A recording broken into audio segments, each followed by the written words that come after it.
Hello bachcho, let's see this question. This question says the electron in hydrogen atom makes transition from M shell to L.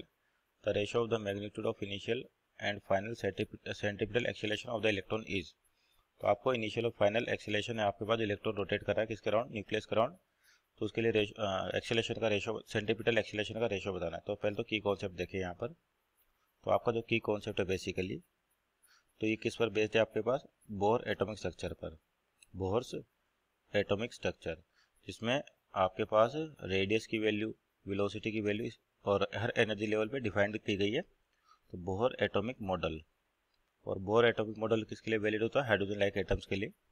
तो सबसे पहले तो यहाँ पर acceleration की जो बात होगी, यानी कि अगर इलेक्ट्रॉन रोटेट कर रहा है तो आपके पास जो एक्सेलेरेशन होगा सेंट्रीपिटल, तो इसकी वैल्यू होती है आपके पास mv²/r।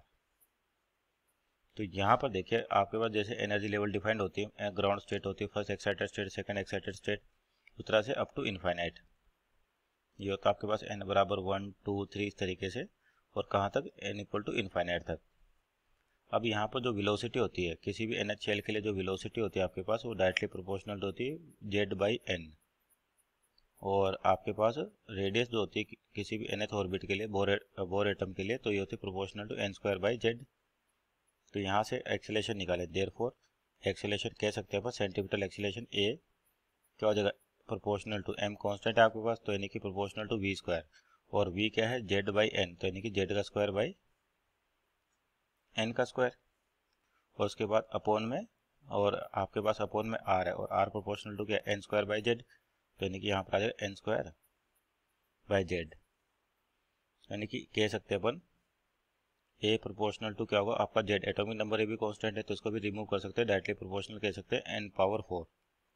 तो आपको दो ऑर्बिट दे रखे, एक तो m शेल दे रखा है और l शेल दे रखा है। तो m और l शेल देखते हैं कौन सा होता है आपके पास, n बराबर 1 को तो बोलते हैं k l m, उसके बाद n इस तरीके से चलते रहते हैं आपके पास। तो शेल कौन सा, m और l, m का मतलब हो गया n इक्वल टू 3 और l का मतलब हो गया n इक्वल टू 2।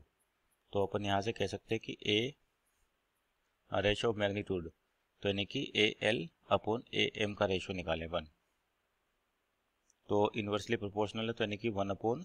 अब यहाँ पे देखिए l के लिए l के लिए n की वैल्यू कितनी, 2, यानी कि नीचे आएगा तो 2 की पावर 4 हो जाएगा, और m के लिए 3, यानी कि ऊपर जाएगा 3 की पावर 4 हो जाएगा।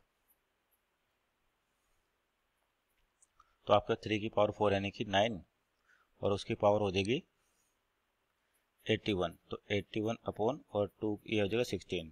तो यहाँ पे देखें रेशो 18/16, और आपसे पूछा कि ratio of the magnitude of initial to final, यानी कि इनिशियल आपका m दे रखा, तो m से स्टार्ट करेंगे, यानी कि रेशो आपको निकालना m/l का, तो यानी कि am/al हो जाएगा आपके पास।